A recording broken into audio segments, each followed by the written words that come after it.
सिकंदर इस एरिया में एंट्री मार रहा था। तो सिकंदर के मतलब ऊपर एक सनक सवार है कि हमें पूरे विश्व को जीत लेना है। अखंड भारत की धरती पर सिकंदर की पहली जीत हो गई। चाणक्य ने वही कसम खाया था कि तुमने मेरी शिखा खोली है, इसको तब तक नहीं बांधेंगे जब तक तुमको इस धरती से ना उजाड़ देते हैं। यहाँ पर चाणक्य की पहली नीति सफल हो गई कि हमें सिकंदर को वापस भेजना है। वो भी बेचारा कहा कि ओ माय गॉड मेरा सिकंदर मर गया, उसका घोड़ा और वो दोनों मर गए। कहां पर? बेबीलोन। सबसे खतरनाक हथियार थी सब 20 कन्याएं। मगध जो था वो एक्चुअली इसका लोकेशन बहुत जबरदस्त था मगध का। मगध में तो पहले तो पहला वंश था हरियंक वंश। देखिए ना, हरियंक वंश ये था। हरियंक वंश इसने ही अपना इतना बड़ा एरिया कर दिया। उसके बाद शिशुनाग आया, ये सब छोटा छोटा बढ़ाते गए सब छोटे छोटे एरिया को। अब महापद नंद आया तो कलिंग को भी जीत लिया और ये पूरा एरिया किसका हो गया? मगध का हो गया। पूरा एरिया मगध का। मगध के पास नदियों की कोई कमी नहीं थी, जिस वजह से भूमि उपजाऊ थी और कृषि अच्छा होता था। राजा के पास पैसा था। झारखंड वाला एरिया भी मगध में ही आ गया था। कोयला, लोहा, हाथ सब चीज वहां से मिल जाता था। हाथी के दांत, लकड़ी, हर चीज मिल जा सकता था। मगध इतना बड़ा था कि इसे कोई जीतने की सोचता नहीं था। इधर से हमला करके घुसिएगा तो इधर से आके थूर देगा आपको। तो यहाँ पर कोई नहीं है। ऊपर मगध में पूरी तरह से पहाड़ था, नीचे बंगाल की खाड़ी थी। मगध चारों ओर से सुरक्षित था, बड़ा एरिया था। लेकिन भारत का पश्चिम और उत्तर का भाग, यानी ये वाला भाग, पश्चिमोत्तर भाग कैसा था? अशांत था। पश्चिमोत्तर भाग कैसा था? अशांत था। तो प्राचीन काल में भारत का पूर्वी भाग यानी मगध का एरिया कैसा था? शक्तिशाली और शांत था, राजनीतिक रूप से स्थिर था। यहाँ कोई इसके शासन को हिलाने वाला नहीं था जब तक कि इनके खुद के सेनापति वगैरह इनको मार काट के न हटा दे। अभी भी देखिए 3-3 वंश चेंज हो गया, क्या कोई बाहरी आक्रमण हुआ है? नहीं। लेकिन सिकंदर इसी वक्त में, इसी समय में 326 ईसा पूर्व, कब? 326 ईसा पूर्व सिकंदर इस एरिया में एंट्री मार रहा था। और जब इधर एंट्री मार रहा है तो बताइए ये कौन सा एरिया कहलाएगा? आसान था। यहाँ 2 महाजनपद मिलेंगे। एक आपका कौन सा मिलेगा? कंबोज। एक आपको मिलेगा गांधार। तक्षशिला राजधानी थी। तो वो इस एरिया में आने लगा। कौन? सिकंदर। अब सिकंदर जब यहां आने लगा तो तक्षशिला जो जगह था, तक्षशिला के एक गुरु थे जिनका नाम था चाणक्य, विष्णुगुप्त या कौटिल्य, तीनों उन्हीं का नाम था। उनके पिता का नाम था गुणी, तो गुणी पुत्र चाणक्य, गुणी पुत्र चाणक्य तक्षशिला यूनिवर्सिटी में प्रोफेसर थे। तो उनको एक बात पता थी कि अगर सिकंदर यहां आ गया तो सिकंदर के मतलब ऊपर एक सनक सवार है कि हमें पूरे विश्व को जीत लेना है। उसे जरूरत नहीं है लेकिन उसे सनक सवार है कि हमें पूरे विश्व को जीत लेना है। जब कभी भी कोई दूसरा व्यक्ति शासन करने लगता है अपने देश के ऊपर तो सबसे ज्यादा अत्याचार गरीब लोगों पर होता है, क्योंकि उसको अपने से कोई मतलब नहीं है। जैसे मान के चलिए हम ही को आप चाइना का प्रधानमंत्री बना देंगे तो क्या करेंगे? सबसे पहले चीन का दीवार तुड़वा देंगे। अब भारत के किसी व्यक्ति को आप चीन का शासक बना देंगे, क्या विकास करेगा? जिस जमीन पे आप पैदा नहीं हुए हैं कभी भी उस जमीन से प्रेम हो ही नहीं सकता है। यहाँ पर क्यों जमीन से प्रेम हो जाता है? बचपन से हम लोग उस जमीन की मिट्टी खाए होते हैं, मिट्टी खा खा के बड़े हुए ना, इसलिए इससे प्रेम हो जाता है। इसलिए हम इसके बारे में कभी गलत ही नहीं सोच सकते। सोचा सिकंदर आएगा भारत में, खुद तो करेगा नहीं, अपना कोनो स्टाफ बैठा देगा, कहेगा हमको यहाँ से 1 लाख रुपया भेजना, तो वहां से 2 लाख रुपया वसूलेगा, अपने कमाएगा। बहुत बर्बादी होने लगता है ना। तो ये बात किसको पता चल गई? चाणक्य को, कि सिकंदर एंट्री मार चुका है। सिकंदर चाणक्य ने तक्षशिला, ये जगह कौन था भैया? तक्षशिला। कंबोज तो बर्बाद हो चुका था, तक्षशिला ही बड़ा था। कंबोज, ये जो तक्षशिला था ना, कंबोज को भी मिला लिया अपने में। तो तक्षशिला के राजा जो थे आम्भिक थे। तक्षशिला के राजा आम्भिक। आम्भिक में 2 समस्याएं। आम्भिक एक डरपोक शासक था, बहुत ही योग्य नहीं था। दूसरा, इससे थोड़ा अय्यास बहुत बड़का था। इससे थोड़ा ये सब मराया है सब यही चक्कर में, सबको समझे में नहीं आता है इसे। तो इसको मतलब डेली कोई ना कोई इसको पसंदे आ जाती थी।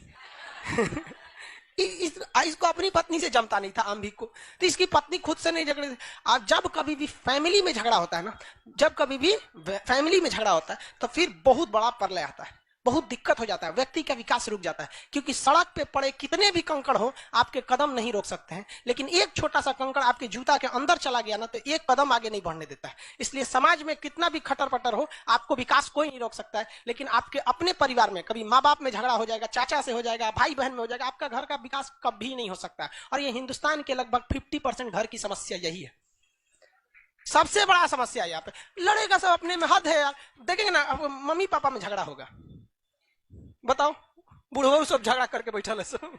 अरे तरीका बुढ़ा गए लोग यार, आप झगड़ा का ये कर रहा है लोग। नहीं, उन लोग को समझ में आता है अभी हम जवाने हैं। अब भाई इस पे गलत ऐसा कोई नहीं होगा जिसमें आप लोग में मम्मी पापा में झगड़ा नहीं होता हो, लेकिन किसी किसी में ईगो बना लेते हैं। यही हाल हो गया किसके साथ? तक्षशिला। तक्षशिला के राजा कौन थे? आम्भिक। तक्षशिला के राजा आम्भिक। इनका पत्नी से जमता था नहीं, तो पति पत्नी जो थे उन्हें दाम्पत्य जीवन कहा जाता है। शुद्ध हिंदी में दंपत्ति मतलब क्या होता है, हस्बैंड वाइफ। तो इनके दंपत्ति जीवन उतना अच्छा से नहीं था। जबकि सिकंदर की पत्नी रेक्सोना बहुत सुंदर भी थी और मतलब दोनों में जमता भी था, दूरदर्शी विचारधारा की थी वो। अब इसका फायदा उठा लिया कौन, सिकंदर, और तक्षशिला पर आक्रमण कर दिया। तक्षशिला पर जब आक्रमण किया तो तक्षशिला पर आक्रमण के डर के मारे आंभिक सिकंदर की अधीनता स्वीकार कर लिया और ये भारत की जमीन पर, उस समय अखंड भारत की धरती पर सिकंदर की पहली जीत हो गई। और आंभिक यही नहीं रुका, चट्टा उसने कह दिया कि आप आगे बढ़िए और यहाँ सिंध का राजा पोरस जो है, पोरस को हराने में हम आपका साथ देंगे। तो पोरस को मारने में खुद भारत का राजा आंभिक था और सिकंदर की फौज थी। सिकंदर की फौज ने जितनी बुरी तरह से पोरस को नहीं मारा, उससे बुरी तरह से उसकी सारी सूचनाओं को लीक कर दिया गया। किसके थ्रू, आंभिक के थ्रू, तक्षशिला के राजा आंभिक। और पोरस को भी क्या कर दिया गया, हरा दिया गया। और पोरस को जब युद्ध के मैदान पर हराया गया तो पोरस को उसको रथ से घसीट के लाई सिकंदर की सेना, सिकंदर के सामने खड़ा किया गया। सिकंदर ने बोला कि देखो तुम क्या चाहते हो, मेरे घुटने टेक दो, हमें तुम्हारी जिंदगी बकस देंगे। कहा कि काट दो, हमको ऐसी थूकी हुई जिंदगी नहीं चाहिए, आंभिके को दे दो, वहां पर नहीं रहना हमको, ऐसे किसी के भीख पे पलना। तो बहुत खुश हुआ सिकंदर, बहादुर ही बहादुर की इज्जत करता है वहां पर, बहुत खुश हुआ। और सिकंदर की पत्नियों खुश हो गई। तो सिकंदर को कहा कि रे ते काय खुश हो रही है रे, डबल बॉन्ड बनाएगी क्या, राखी बांध राखी बांध राखी। तो क्या बनवा दिया, राखी बनवा दिया। समझ आ रहा है कि नहीं आ रहा। सिकंदर भी टेंशन फ्री हो गया क्योंकि बहादुर था, इसको टेंशन था कहीं कहीं व्हाट्सएप नंबर मिल गया तो दिक्कतें हो जाएगी। तो अब पोरस को कहा गया कि देखो हम तुम्हें एक राजा की उपाधि देते हैं, तुम्हारा सब कुछ तुम्हारी वीरता को देखकर लौटा देते हैं, बदले में तुमसे एक ही चीज मानते हैं, जब तो हम आगे की ओर आक्रमण करेंगे, किधर की ओर, मगध की ओर, क्योंकि अब मगध इतना आगे आ चुका था, तो तुम हमारी क्या करना, मदद करना। अब तो घेरा गया पोरस। रीजन क्या है कि सिकंदर तो सार हो गया ना उसका, नहीं क्या हो गया, बहनोई हो गया वहां पे, एगो रिश्तेदार हो गया। दूसरा हारे हुए हो यार, तुम्हारे दादागिरी नहीं चल पाएगा हारने के बाद, कितनों शान दिखा लो कि मार दो ये कर दो, लेकिन हार होती है। तो मजबूरी में अब पोरस, आंभिक दोनों और सिकंदर तीनों की अब भूमिका किधर थी आगे बढ़ने के लिए, मगध के लिए। अब यहाँ मगध, तक्षशिला के राजा का गुरु का नाम चाणक्य, ये कहाँ आए थे, मगध में। समझाने किसको, धनानंद को समझाने आए थे। और धनानंद को समझा रहे थे कि अगर ये सिकंदर यहाँ घुस जाता है तो यहाँ से आर्थिक विदोहन करेगा, आने वाली पीढ़ियों तक को बर्बाद कर देगा, आप इसको संभालिए नहीं तो बहुत दिक्कत हो जाएगा। अब इस बीच धनानंद नशे में था और ऑर्केस्ट्रा देख रहा था। कहता कि रे कहाँ का आया है ब्राह्मण। धनानंद इनको, चाणक्य को, उनका चोटी पकड़ के फेंकवा दिया बाहर। सोचो चोटियां नोच के फेंकवा दिया और नोचा तब खुल गया, बांधते थे लोग ना चोटी, उस खुल गया वहां पे। अब धनानंद के सामने इनका गुस्सा 7वें आसमान पर था, चाणक्य का। और चाणक्य ने वही कसम खाया था कि तुमने मेरी शिखा खोली है, इसको तब तक नहीं बांधेंगे जब तक तुमको इस धरती से ना उजाड़ देते हैं यहाँ पर। अब वहां से धनानंद चले आए वापस, सॉरी धनानंद करे चाणक्य। और चाणक्य यहाँ आए कहां पर, अपने तक्षशिला में, और अपने सबसे प्रिय शिष्य जिनका नाम था चंद्रगुप्त, सबसे प्रिय शिष्य का नाम था चंद्रगुप्त को कहा कि देखो ये चोट्टा अपने मदिरा पान में लगा हुआ है, इसकी बर्बादी करना तो फिक्स है, छोड़ेंगे नहीं इस साले को, हमारा बाल नोच दिया, बेइज्जती कर दिया यहाँ पे। समझा गया। चाणक्य ने अभी पहला काम हमारा क्या है, सिकंदर, इसलिए दिमाग से उतर जाओ और हकीकत देखिए चाणक्य की। गुरु चाणक्य ने चंद्रगुप्त मौर्य को बताया ही नहीं था कि मगध में मेरी बेइज्जती हुई, क्योंकि गुरु को पता था कि जो मेरा शिष्य है इसको माइंड डेविएट हो जाएगा कि ये सिकंदर से बड़ा दुश्मन मानने लगेगा किसको, चंद्रगुप्त मौर्य, इसको धनानंद। इसलिए चंद्रगुप्त मौर्य को बताया नहीं, कहा कि यहां से ये लोग नहीं लड़ पाएंगे, ये कमजोर हैं, और तुम किससे लड़ो, सिकंदर से लड़ो। तो कहा कि महाराज हम ना राजा है ना कुछ है, हम तो चाहे वो अकेले 3-3 गो राजा, हम लड़ेंगे कहां से। तो वहां काम आया अंधविश्वास। अंधविश्वास इतना भयानक चीज होता है कि किसी को डरा के रख देता है। गुरु चाणक्य और चंद्रगुप्त ये सिकंदर की सेना में ये बात फैलाने में सफल हो गए कि जो भी इस व्यास नदी को पार करेगा तो आगे भारत शुरू हो जाता है, मुख्य भूमि, और भारत देवों की भूमि है, यहाँ भगवान लोग का निवास होता है। बिना अनुमति कोई युद्ध की नीति से आता है तो भयंकर भयंकर बीमारी हो जाती है, आंख फूट जाता है, प्लेग हो जाता है, कुछ हो जाता है। तो सिकंदर का प्लेग हो जाता है, यहाँ कोनो हमारे यहाँ जादू टोना नहीं होता है। तब तक भोजन में चंद्रगुप्त मौर्य सिकंदर की एगो सेना को मारा, अब मार के उसकी वर्दी उर्दी पहन के गुप्तचर बन के घुस गया, क्योंकि भाई गुरु थे चाणक्य, उनको पता था कि किस तरह से ये अजात शत्रु ने वर्षकार की मदद से घुसकर वैशाली में हर एक जानकारी निकाल लिया। उसी तरह चंद्रगुप्त मौर्य को चाणक्य ने एक गुप्तचर बना के किसकी फौज में घुसा दिया, सिकंदर। और सिकंदर इस अफवाह को फैलाने में कामयाब हो गया और धीरे धीरे वहां के लोग डरने लगे। इसी बीच चंद्रगुप्त मौर्य ने खाने में जहर मिला दिया। उस समय फोरेंसिक रिपोर्ट होती नहीं थी, कौन सी पता चलेगा कैसे मर गया? वहां पे जांच होता था कुछ? और जहर एक से एक कैटेगरी का था, आज खाओ 2 दिन बाद मरो, आज खाओ 3 घंटा बाद मरो, आज खाओ 6 महीना बाद मरो, इस टाइप का। तो जहर दिया और 1 हफ्ता बाद उसका असर दिखने लगा। 1 हफ्ता बाद आपको पता ही नहीं चलेगा कि 1 हफ्ता पहले क्या खाए थे। आपको पता है क्या पिछले संडे क्या खाए थे? किसी को नहीं पता। कौन ध्यान देता है यहाँ पे? और घुसा पूरा तरह से फैला दिया अफवाह को। सिकंदर की फौज में अब धीरे धीरे क्या फैल गई? अफवाह। और कहा गया कि चलो एक काम करो, जिसको जिसको ब्यास नदी पार करना है चलो। तो ब्यास नदी में घूम फिर के आया सब। अजंते किसको ले आया था सब घुमाने के लिए? जो उनके खनवा में जहर दिया था। टहल के आया सब ब्यास नदी में, 1 हफ्ता बाद मर गया। अचानक कहा देखो देखो देखो यही होता है यहाँ पे, जाओगे लोग तो क्या हो जाएगा? मर जाओगे। तो अफवाह भी बहुत फैली गई। अब जब एक आदमी अफवाह से मरता है ना तो बहुत भयानक हो जाता है। आप देखे होंगे भारत में चोटी कटुआ का, पता नहीं कोनो को चोटी कटाया था कि नहीं, लेकिन अफवाह बहुत भयानक हो गया था। लड़की सब सोती नहीं थी, सब डर के मारे। वहां पे मुंह नचुआ वाला कई कई चीज ऐसा ऐसा अफवाह हो जाता है। तो ऐसे ही मुंह नचुआ वाला अफवाह कहां फैल गया? यहाँ पर। अब यहाँ पे तो धनानंद ने किसको भगा दिया था? चाणक्य। यहाँ चाणक्य अपने शिष्य चंद्रगुप्त मौर्य के साथ यहाँ अफवाह फैलाने में क्या हो गए? सफल हो गए। अब सिकंदर की फौज 2 कारण से, एक तो पूरी तरह से थक चुकी थी, लगातार युद्ध कर करके थक गई थी फौज। यहाँ धना इससे आम्भिक से लड़ी थी, लड़ने के बाद ही ना सरेंडर किया था। थोड़ा मोड़ा युद्ध हुआ था तू में। पोरस से बहादुरी से लड़ी थी और उधर से लड़ते हुए आ रही थी। और दूसरे की जमीन पे बैठी है, टेंट में लगा के, नींद अच्छा से नहीं आएगा। उस समय व्हाट्सएप भी नहीं था कि घरे बतिया ले। कोनो कोनो का हाले फिलहाल ब्याह हुआ था तो घरे लौटना था बेचारा, फोन नंबर भी नहीं था उस समय, कबूतर खत ले जाते थे सब। तो कहा कि भैया हम नहीं लड़ेंगे, ब्यास नदी को पार नहीं करेंगे। दूसरा अफवाह फैल गया कि जो भी ब्यास नदी को पार करेगा वो क्या होगा? मरेगा। और डेली उसके कहीं कहीं कुछ कुछ डिजाइन से मर रहा था सब वहां पे। उसके बाद आ गया ब्यास नदी में बाढ़। अब ब्यास नदी लबालब हो गया। भारत की नदियों में बाढ़ आता है तो सोचा समुंदर बन जाता है। अब कैसे लड़िएगा? उसके बाद अफवाह यह फैला दिया गया कि धनानंद के पास हाथियों की बहुत बड़ी फौज है। हाथियों की क्या है? बहुत बड़ी फौज है। और सिकंदर हाथी लाया नहीं था, क्या लाया था? घोड़ा। और घोड़ा और हाथी क्या कि घोड़ा कुछ करेगा? हाइट, युद्ध में हाइट का बहुत बड़ा फायदा होता है।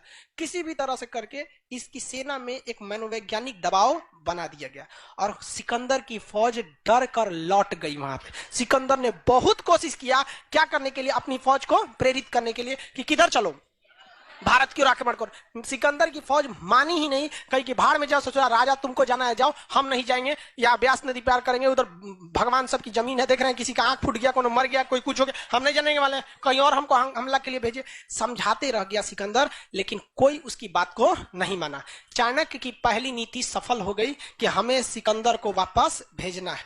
अब दूसरे नंबर पे कौन है? कौन? धनानंद। शक्तिशाली कौन था? सिकंदर। जब सिकंदर को वापस भेज दिया गया तो धनानंद को नहीं डेक्ची के मसाला है। इन दोनों का विश्वास भी बहुत ऊपर उठ गया। लेकिन इसमें एक गड़बड़ हो गई थी। सिकंदर का जो नौसेना प्रमुख था, एडमिरल नहीं होते थे आज के समय में, एडमिरल, नौसेना प्रमुख नियारकस, क्या नाम था? नियारकस। वो अपनी फौज को चुपचाप नौसेना प्रमुख लेके चला गया, क्योंकि उसका काम था नाव बनाना नदी उदी को पार करने के लिए। समझ में आ रहा है कि नहीं आ रहा? तो सिकंदर का सेनापति नियारकस जो था वो तो लौट गया, लेकिन सिकंदर का थल सेना प्रमुख जो था सेल्यूकस निकेटर, क्या नाम था? सेल्यूकस निकेटर, उसको डाउट था कि यहाँ कोई श्राप से लोग नहीं मरा है, कुछ ना कुछ यहाँ पर गड़बड़ है। वो सिकंदर को नहीं जाने देना चाहता था, लेकिन सिकंदर भी अपनी फौज के आगे मजबूर था, लौट गया। यहां पर सारा तांडव हुआ था, यही एरिया था। यहाँ ये है आपका तुर्की, ये है ना तुर्की, और तुर्की के पास यहाँ है मैसिडोनिया। जस्ट तुर्की के पास कौन सा जगह है? मैसिडोनिया। सिकंदर ससुरा कहां से आया था? मैसिडोनिया। इसी को क्या कहते हैं? मकदूमिया। इसी को क्या कहेंगे? यूनान। इसी को क्या कहेंगे? ग्रीक। सब इसी एरिया का है। ग्रीक, यूनान, सब एक ही एरिया का नाम है, ग्रीक। जैसे हम लोग किस तरह कहलाते हैं? अखंड भारत। उसमें ससुरा अफगानिस्तान भी आ जाएगा, पाकिस्तान आ जाएगा, भारत आ जाएगा। उसी तरह कौन सा? ग्रीक या यूनान। देश का नाम बोलिए तो मैसिडोनिया, मकदूमिया। इधर से ससुरा आया और यहाँ पर आक्रमण किया। यहाँ पर इतना मारधार कर रहा था, और जब सब नहीं हो पाया तो यहाँ से क्या हो गया? लौट गया। इसका नौसेना प्रमुख इधर से लौट गया और ये इधर से ऐसे लौट रहा था। लौटा, जब इराक में पहुंचा। ये लड़ाई कब लड़ गई? 326 ईसा। पोरस से लड़ाई हुई 326। क्या आगे भारत में बढ़ सका? नहीं। लौटा तो भैया ये तो 326 के बाद 27 आएगा कि 25 आएगा? 25। बीसी उल्टा चलता है। बीसी मतलब क्या होता है? उल्टा चल। तो यहां पहुंचा इराक में, लौटा धीरे धीरे पैदल सेना से आराम से लौटता था। कहीं 1 महीना इंतजार करता था, कहीं पार्टी चलती थी, कहीं कुछ, किसी दूसरे दोस्त से मिल गया। ऐसे करते करते यहां पहुंचा 323 ईसा पूर्व। कब पहुंचा? 323। किस देश में? इराक में। अभी यहाँ आतंकवादी भर गया IS वाला। तो इराक में, इराक का शहर का नाम है बेबीलोन। क्या नाम है? बेबीलोन। 323 ईसा पूर्व ये कहां पहुंचा? बेबीलोन। बेबीलोन में इसे में पेट में अचानक दर्द हुआ, पेट में दर्द हुआ, और पेट दर्द की वजह से इसमें डायरिया टाइप की बीमारी, उस समय अल्ट्रासाउंड से होता ही नहीं था, अल्ट्रासाउंड नहीं होता था। इसके वैद्य वगैरह ने बहुत इलाज कराया और मर गया। कहां पर? कहां पर? बेबीलोन में मर गया। जब ये मरा ना तो इसका घोड़ा का नाम था बुके फराल। घोड़ा का नाम क्या था? बुके। घोड़ा भी बेचारा मर गया हार्ट अटैक से। वो भी बेचारा कहा ओ माय गॉड मेरा सिकंदर मर गया। उसका घोड़ा और वो दोनों मर गए। कहां पर? बेबीलोन। इतिहास का एक धड़ा ऐसा भी है जो ये कहता है कि इस सिकंदर को जहर देने का काम चाणक्य ने ही किया था। इतिहास का है, क्योंकि चाणक्य जहर विद्या में बहुत ही निपुण थे। वो उनकी सबसे खतरनाक हथियार थी सब 20 कन्याएं। जो लड़की छोटी रहती थी ना तो बचपने से समझ में आ जाती है सब 5-6 साल में कि बड़ी होगी तो ये बहुत खूबसूरत होगी। तो ऐसी लड़कियों को वो क्या करते थे? सेलेक्ट करके और उनको 20 कन्या बना देते थे। उनको नमक की मात्रा कम देते थे ताकि जिससे कि उनके शरीर में जहर की मात्रा बढ़ जाए। थोड़ा थोड़ा थोड़ा थोड़ा थोड़ा थोड़ा जहर देते थे, हल्का हल्का, जिससे शरीर एडॉप्ट कर सके। उसके बाद उन्हें क्या बना देते थे? 20 कन्याएं। और ये 20 कन्याएं बहुत खतरनाक थी। सिकंदर की सेना में कई गो 20 कन्या दांते काट काट मुंगा दी सब। यहाँ पे खूब सुंदर थी सब। लड़का सब ससुरा पगला होता है सही सब। खूब सुंदर रहेगी और सुंदर लड़की को क्या दिक्कत है? मेकअप मार के आएगी, देख के इसे बाल मुस्कुरा दी काम कर। ओ माय गॉड, हद है यार तुम लोग। यहाँ मर गया वहां पे। तो ये 20 कन्याएं भी बहुत थी सब उनके पास। इनकी बहुत बड़ी शक्ति थी। समझ में आ रहा है कि नहीं? आजकल भी 20 कन्याएं दांत में नहीं आंख में जा रहे हैं तो पूरा करियर चौपट हो जाएगा। समझ में आ रहा है कि नहीं आ रहा है? तो ऐसे लोग से क्या करना है? बच के रहना है। इतिहास का यह धड़ा यह भी कहता है कि जहर किसने दिया था? चाणक्य ने। किसने दिया? चाणक्य ने दिया। खैर अब इसका कोई प्रूफ नहीं है कि जहर चाणक्य ने ही दिया था, और अगर दिया था तो बहुत अच्छा किया था यार, मरा गया। अब एक और तर्क है कि भारत को उसने नहीं जीता था। तो भाई अगर आप अखंड भारत कहते हैं, अगर अखंड भारत कहते हैं तो उसने भारत पर घुस चुका था। लेकिन वर्तमान भारत को कहते हैं तो नहीं घुसा था। तो वर्तमान जो भारत है इस पर आक्रमण नहीं कर पाया था। लेकिन उस समय का जो भारत था या जो अखंड भारत था, उस समय देखिएगा तो उस समय तो आम्भिक भी तो हम ही लोग में थे, पोरस भी हम ही लोग में थे कि नहीं थे यहाँ पर। तो ये सिकंदर लौट गया यहाँ पे। सिकंदर